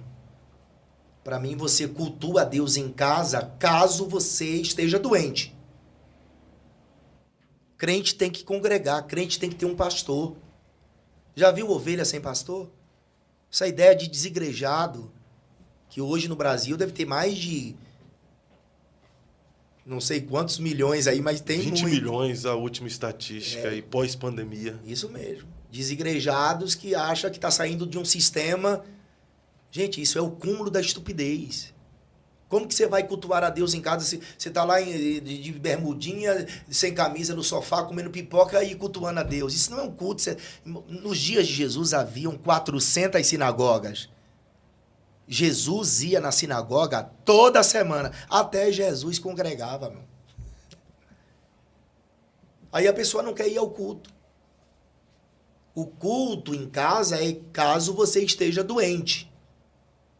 Porque se você está sadio, você tem que ir ao templo para cultuar a Deus coletivamente. Mas uns usam o argumento... Pode continuar. O nosso modelo de culto é sinagogial. O nosso modelo de culto é sinagogial. Você vai lá, canta, faz orações, ouve a palavra. O nosso modelo de culto é sinagogial. A liturgia do culto. Isso. É que alguns usam o argumento que não estão indo à igreja porque foram feridos pela igreja. A igreja tem essa capacidade de ferir alguém? A igreja institucional, não. A igreja de Cristo, a igreja invisível, não. Agora, tem crente atribulado dentro da igreja, né? Tem muito crente atribulado. Tem gente difícil, né? Dentro das igrejas que acaba ferindo outras, mas é assim mesmo. Você vai aprendendo. Não acho que seja a razão para você deixar a sua igreja por conta de problemas que aconteceram, né? Infelizmente acontece. É um tema delicado, mas você não pode deixar de congregar para você ser um desigrejado, porque você precisa de um pastor, de alguém que sare suas feridas. Mas, pastor, uma pergunta, professor. O senhor acha que muitos desses desigrejados pode ser culpa do pastor? É um assunto que a gente ficaria aqui dias comentando. Tem muito pastor que deixa a desejar. A função do pastor é cuidar das ovelhas. Você sabe que nos apriscos não havia porta, né? Não havia uma porta de abrir e fechar. Você sabe disso. O aprisco era sem porta. Você sabe, né, Fábio? Sim. Porque depois que o pastor colocava as ovelhas dentro do aprisco, ele deitava-se sendo a porta. Ele mesmo que deitava. Era. Porque a ovelha não passa por cima do seu pastor. E o pastor não saía... O pastor não levava as suas ovelhas para o pastoreio sem antes ele fazer um exame do local que ele ia levar as ovelhas. Ele fazia um exame primeiro para ver se tinha água limpa, segundo, para investigar se não havia predadores, lobo, leão, urso. Então, esse zelo de alguns pastores não permitir que as ovelhas que ele está pastoreando e visitar outras comunidades de fé é benéfico para a ovelha? Eu, se eu fosse pastor, eu não proibiria. Agora, se é uma igreja que, pelo amor de Deus, né, tem umas igrejas aí que só o sangue. Um tipo de esculhambação com pentecostalismo. Gente rodando com espada, com incensário de fogo, trepando em coluna de templo. Que diabo de Pentecoste é esse? Não é o Pentecoste bíblico, não é o Pentecoste clássico. A gente vive um sincretismo religioso dentro do próprio cristianismo? Em algumas igrejas, sim. Em algumas igrejas, sim. Mistura de elementos de outras religiões, sal grosso. Um dia eu fui numa igreja, o pessoal estava saindo com uns porquinhos na mão. Eu perguntei, para que esses porcos? Aí o pessoal disse que depois ia ser entregue a vassoura, que era uma campanha. O porco é como se fosse o porco de Gadara. E a vassoura era para varrer os demônios de dentro de casa e depois quebrar o porco, porque os demônios iam entrar no porco, irmão, pelo amor de Deus. A mente desse povo é fértil também, né? E as pessoas são manipuláveis, né? As pessoas. Mas como a gente consegue identificar o falso evangelho, pastor? Dentro desse aspecto. Você vai pela igreja, não tem a pregação do evangelho, pregação bíblica, cristocêntrica, tudo é campanha, campanha, campanha, campanha. Não é o evangelho de Jesus. Vira heresia, né? Não é o evangelho de Jesus. Você não vai atrás das bênçãos. Você não vai. A etimologia da palavra bênção no hebraico significa que é algo que vai atrás de você. A bênção vem até você. Não é você. Você fica atrás de bênção aqui e acolá. O senhor tem uma vertente pentecostal. Nós temos uma vertente pentecostal, certo? Lógico. Só que tem um neopentecostalismo hoje que tem grandes igrejas. E eu vejo que há uma confusão que os mais tradicionais fazem associando o pentecostalismo com o neopentecostalismo. Tem uma diferença, né? O neopentecostalismo, os neopentecostais são totalmente diferentes, por exemplo, da nossa igreja, a Assembleia de Deus, que é uma igreja histórica, centenária, Sim. que acredita nos dons, que acredita naquele Pentecoste clássico. Na verdade, hoje a gente vive mais assim para eu acho uma esculhambação no evangelho hoje. Tem gente inventando línguas estranhas, meu amigo. Plix, plox, plux. Tem. Não, pelo amor de Deus. Eu acho que você deve falar a língua que o Espírito Santo plantou no seu espírito. Inventar línguas estranhas. E o pior de tudo é ver pessoas tentando interpretar. Não adianta, Fábio. Se você está sendo usado por Deus, a igreja sabe que você está sendo usado por Deus. A igreja sente, né? O espírito Sente, não testifica adianta. em nosso espírito, né? Sim, sim. Mas os incautos acabam acreditando, porque o termômetro do culto é o pulo. E não adianta você forçar, amigo. Não adianta. Tem lugares que você vai pregar, você jejuou a semana inteira, você leu a Bíblia, você meditou, e quando chega lá, Deus assim pega você e diz, não vou fazer, e pronto. E não adianta você, o pregador, ficar inventando, tô vendo anjo, entregar profecia. Deus não manifestou, irmão, não manifestou-se. E os pentecostais precisam parar com essa ideia de que o culto só foi um culto extraordinário quando há pulos, quando há gritos. Tem cultos que Deus vai sussurrar aos nossos ouvidos. E esse é o melhor culto, sabia? Quando Deus fala intimamente com a gente. Aquele silêncio. É a brisa na caverna de Isso aí Elias. mesmo. Isso aí. Pastor, mas o senhor prega há quantos anos? Há mais de 20 anos, né? 20 anos. Teria como o senhor pontuar a diferença entre os pregadores do passado para os pregadores do presente? Por exemplo, o que é que os pregadores no passado, que essa geração... O que é que os pregadores da geração de pregadores do passado tinha que essa geração de pregadores do presente não tem? E o que é que essa geração de pregadores do presente tem que, se a geração do passado tivesse, seria mais poderosa? Os pregadores de hoje têm mais conhecimento teológico. Hoje tem a internet, né? Quando eu comecei a pregar, não tinha redes sociais. Não tinha o YouTube, Instagram, Wikipedia, Google. Não tinha. A geração hoje também é mais exigente, né? Você vai pregar sobre Bartimeu. Então, o cego, Bartimeu, não é o nome do cego. A geração hoje quer entender o que é. Babá é filho, Timeu é que o cego é filho de Timeu. Bartimeu. Antigamente não tinha essa estrutura teológica. A gente chegava na rua, abria a Bíblia, contextualizava-se muito pouco, não tinha aquele contexto histórico, aquele sermão robusto, né? Mas os pregadores oravam muito. Eles tinham muito poder. Era raro você ir num... Me emociono quando eu falo isso, porque eu conheci Jesus no meio de um povo que Deus falava. Eu vi muitas manifestações extraordinárias de Deus. A igreja orava muito. E não há essas manifestações hoje? Não, hoje mais não. O que aconteceu?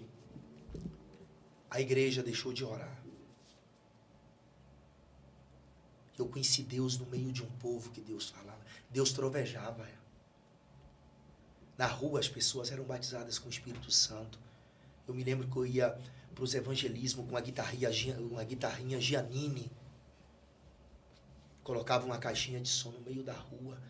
E a gente... Foi na cruz, foi na cruz. Meu Deus, e a presença de Deus se manifestava. E as pessoas eram libertas de demônios, manifestavam-se. As pessoas eram curadas.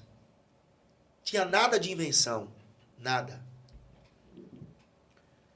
7h da noite a igreja estava repleta de gente orando. Não tinha lugar. Não havia salinha para as crianças. As mães ficavam grudadas com seus filhos. 2, 3, 4 filhos ali. Os meninos tinham que orar. E eu fiquei assim com os meus filhos várias vezes. Revezava-se com o pai. A escola dominical não tinha lugar para o povo. Os cultos eram extraordinários. Era raro. Vai numa vigília hoje. Não tem oração na vigília. É só canta. As vigílias começavam às 9h da noite com 1 hora de oração. Ninguém ficava comendo do lado de fora da igreja ou conversando, não. 6 horas da manhã. O que está faltando para a nossa geração? Oração, irmão. Oração. Se hoje fosse para o senhor fazer um clamor de tudo que o senhor já viu, já viveu, das experiências que teve, faz de novo, Senhor. Qual seria o seu clamor? Esse aí, faça outra vez, Senhor. O quê? Tudo que eu vi, que eu não vejo mais hoje, Tudo que eu vi. É indizível, amigo. É indizível. Essa geração de cristãos, como já dizia Paulo Júnior... Rasos. Cristãos rasos que vivem ali à margem do rio. Paulo Júnior diz que essa geração de cristãos é a mais fracassada de todos os tempos. Desculpa, tô até me emocionando. Fica à vontade. Mas eu falo isso de alma, porque eu tenho saudades. E é saudosismo. Não é saudosismo. É que você tem saudade daquela água que a gente bebia. Os círculos de oração eram cheios. O evangelismo. Essa geração, ela infelizmente, ela deixa a desejar. Mas o senhor acredita que haverá um avivamento antes do arrebatamento da igreja? Não. Eu não acredito. O que o senhor acredita, então, para essa geração agora? Jesus vem. A oportunidade está aí para todos. Jesus vai levar a igreja. O evangelho vai... Na grande tribulação, muita gente vai ser salva. Tem que segurar, né? Suportar, né? E pastor, mas sabemos que o Espírito Santo não vai subir, vai subir junto com a igreja. Que é algo que eu já não defendo, porque é impossível o homem ser salvo sem a ação do Espírito Santo. Sem o Espírito Santo. Então essa ideia de que o Espírito Santo foi embora, que os filhos da barriga das grávidas sumiu, não tem isso na Bíblia. Eu acho que ele estava aqui, particularmente, crendo que sempre ele teve que ir por causa da igreja. A igreja foi arrebatada, ele volta com a igreja. Mas se o Espírito Santo voltar, sem o Espírito Santo não há salvação. Ele é o único agente da salvação. É o único agente da salvação. É impossível o homem ser salvo sem a ação do Espírito Santo. Aí que vem a dúvida. Então o senhor acredita que o Espírito Santo vai ficar na estará grande agindo aqui, lógico. Como que as pessoas serão salvas sem a ação do Espírito Santo? O único agente da salvação. Qual o texto da Bíblia? Não existe. E Jesus disse que estaria conosco até a consumação dos séculos. E Davi disse no Salmo 139 que se ele fosse ao céu, o Espírito estaria lá. Se ele fosse num abismo. O Espírito Santo é onipresente. Pastor, o senhor se emocionou aí e falou até em lágrimas, mas será que a gente não está vivendo esse tempo de escassez espiritual, de letargia espiritual, pelo fato do cessacionismo ter entrado dentro da igreja, principalmente dentro do nosso nicho pentecostal, e ter abalado a fé de muitas pessoas de não acreditarem mais na continuidade dos dons do Espírito? A igreja deixou de orar, Fábio. A igreja deixou de orar. As manifestações eram por conta da oração, intimidade. Intimidade com Deus na oração. Era por conta de teologia, né? Não. Intimidade com Deus na oração. A oração, ela como diz o Hernandes Dias Lopes, né, une a fraqueza humana à onipotência de Deus. Não é 20 minutinhos de oração, não. Horas de oração. Horas de oração. Amigo, você não ia num culto que Jesus não batizasse com o Espírito Santo. Aí vem hoje crente da Assembleia de Deus dizer, acreditar no cessacionismo da teologia reformada, que Jesus não batiza com o Espírito Santo. Como que tu vai dizer que Jesus não batiza com o Espírito Santo? Para mim, eu sou batizado com o Espírito Santo. Eu sou batizado com o Espírito Santo. E quero ver tirar isso de nós. Não vai tirar de mim. Uma doutrina pode ser desconstruída e reconstruída outra. Uma educação pode ser desconstruída e reconstruída outra. Agora, tirar a experiência de alguém não tem como. Né? Não tem como. É uma experiência. O evangelho é empírico. A questão é que as pessoas não estão buscando em oração. Eu quero ver, eu desafio aqui, você que é adepto da teologia reformada, você que é calvinista, você que é cessacionista, eu desafio você orar comigo todos os dias, 2 horas de oração. Eu quero ver Jesus não te batizar com o Espírito Santo. Falta-nos também santidade? Falta a oração que produz tudo isso. Sim. Deixa eu fazer uma pergunta para o senhor, para a gente caminhar para o final. O senhor está cansado. Gente, pastor Denilson, ele está aqui pelo coração dele mesmo, pela bondade, porque ele tinha todos os motivos hoje para não estar aqui, já era para estar descansando. Teve problema com o carro lá no Goiás, pneu, arrebentou tudo, noite todinha acordado. Fomos no aeroporto, buscamos ele agora. Até resolver toda essa situação, ele veio aqui para o podcast, então fica aqui minha gratidão, pastor Denilson. É uma honra estar com você, eu amo a sua vida. Obrigado, pastor. Eu tenho uma grande admiração. Leonardo Ravenhill, ele escreveu um livro, Porque Tarda o Pleno Avivamento. Pastor Denilson Lima, na sua percepção, nessa geração hoje, por que tarda o pleno avivamento? Porque falta oração. Não tem jeito, meu amigo. Não tem jeito. Oração. Oração. Sem oração e lágrimas não haverá avivamento. Todos os avivamentos que houve iniciou-se com oração. A igreja brasileira precisa orar. A igreja brasileira precisa voltar ao altar da oração. Estamos distantes desse altar? Estamos. Os escândalos, Estamos. tudo isso que nós estamos vivendo é falta de oração? Sim. As bizarrices, Sim. as ditaduras, a exposição de tantas coisas que está mexendo com a estrutura de fé dos pequeninos. É Sim. falta de oração? Falta de oração. A verdade é esse coronelismo sempre houve, mas não com a proporção que está acontecendo nos dias de hoje. Aqui a gente poderia trilhar vários caminhos para discutir a respeito disso.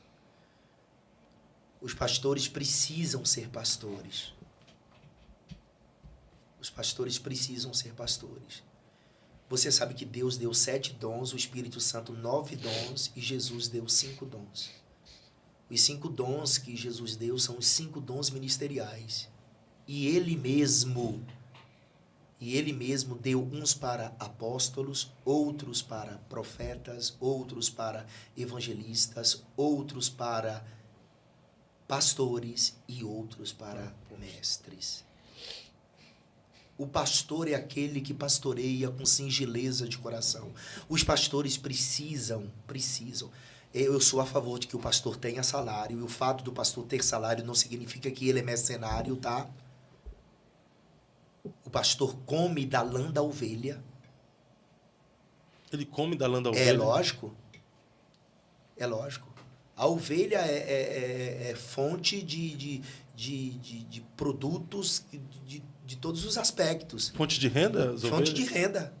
Isso mesmo. A igreja seria uma fonte de renda, então? A lã, os chifres como receptáculos buzina, o leite, a carne.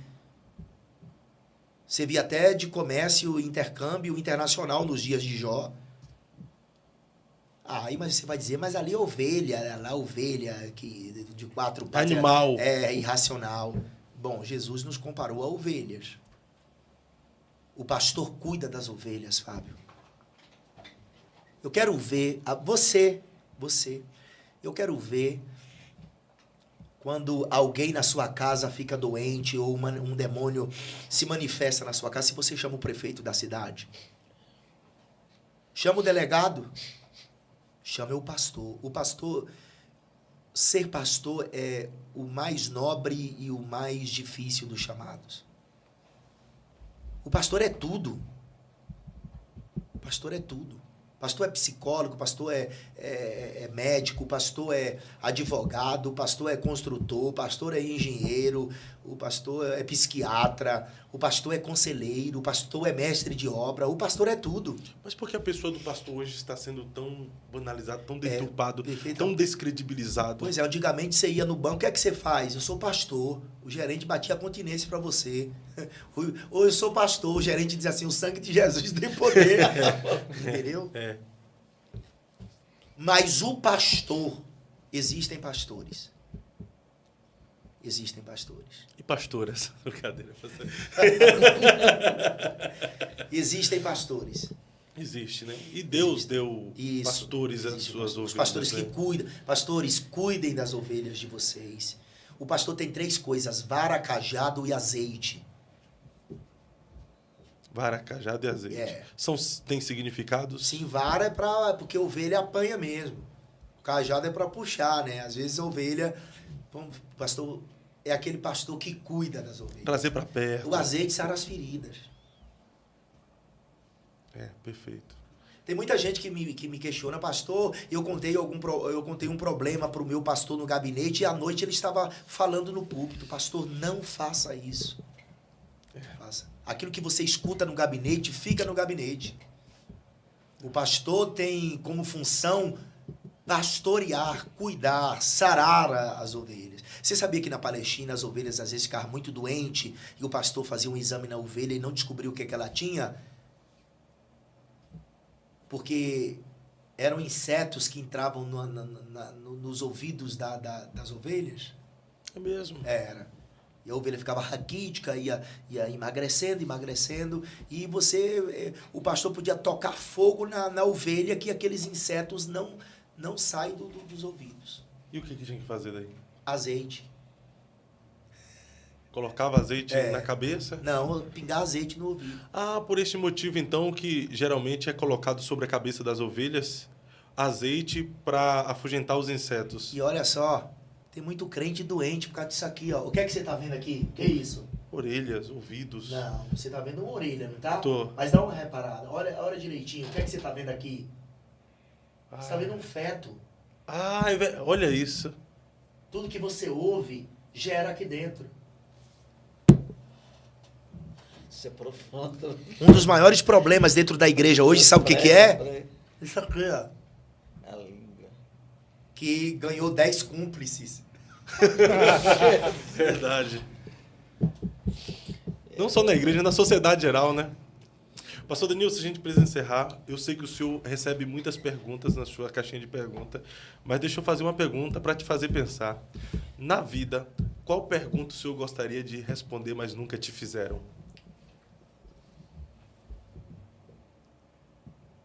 Eu acho que eu nunca parei para pensar sobre isso.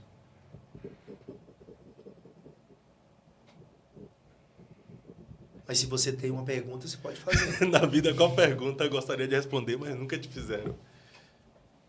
E eu acho que nunca parei para pensar Nunca parou para pensar? sobre essa pergunta que eu gostaria de responder.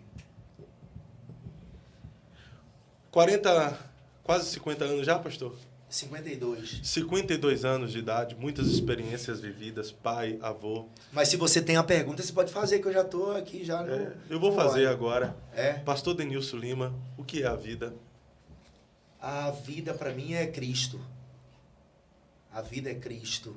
A vida para mim é João 3,16. É o texto que eu mais amo. O texto que eu mais amo é João 3,16, que é... E tem um outro versículo que eu amo muito. Eu posso ler? Sim. Esse versículo aqui é o segundo versículo que eu mais amo na Bíblia. Seria a expressão de vida para o senhor.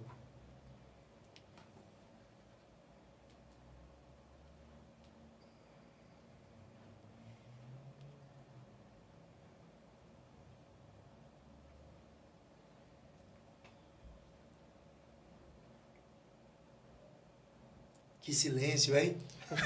Eu fiquei agora curioso sobre esse versículo aí. Deixa eu... Evangelho segundo escreveu João, capítulo 10, versículo de número 17 e 18. Palavras de Jesus.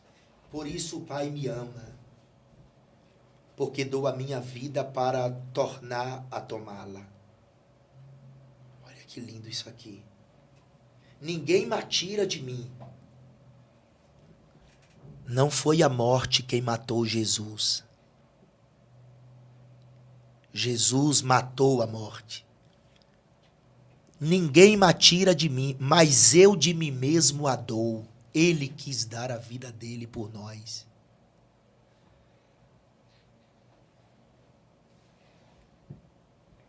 tenho poder para dar e poder para tornar a tomá-la. Meu Deus. Jesus quis dar a sua vida. Ele disse, eu quero dar e vou tornar a tomá-la.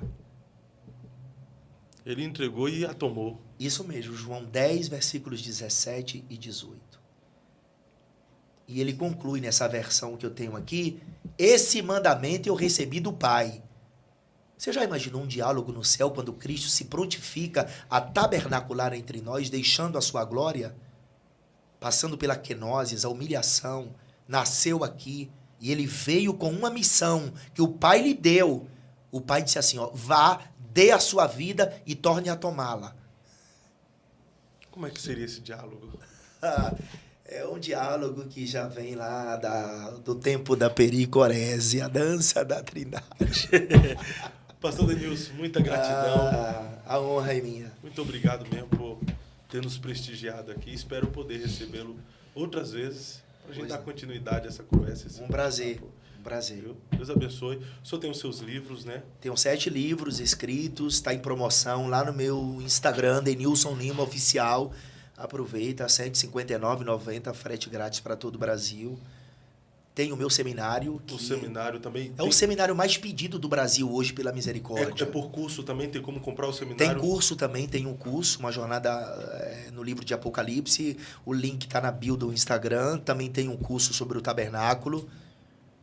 E @Denilson Lima Oficial. Isso mesmo. Pelo Instagram. Isso mesmo. Dá para adquirir, tem um link, tem também um contato para adquirir tanto os livros quanto os seminários. Entra aí, após o podcast, procura @Denilson Lima Oficial. Gesiel, muito obrigado. Valeu, Pastor Márcio, muito obrigado. Pastor Fábio Pimenta, obrigado. Eric, valeu por mais um podcast. Hoje, Congresso da Almadã. Hoje à noite, 19 horas, nós estaremos no Templo Sede ali em Antonina. Pastor Denilson, preletor oficial dos 2 dias dessa grande festa. Pessoal, Curitiba, Colombo, Fazenda Rio Grande, região, Paranaguá, Matinhos, Morretes. Pontal, Morretes, toda a região, Guaratuba. Hoje, na Assembleia de Deus, em Antonina, grande congresso da Almadã. Não perca, a partir das 19 horas. 19 é horas. Está esperando lá. Está esperando? Fechou. Todo mundo. Nós vamos nessa semana que vem, com a graça de Deus. Estamos de volta. Muito obrigado. Até mais. Preciso ir no banheiro. Eu acredito na minha geração. Fui escolhido para mudar essa nação. Eu acredito na minha geração.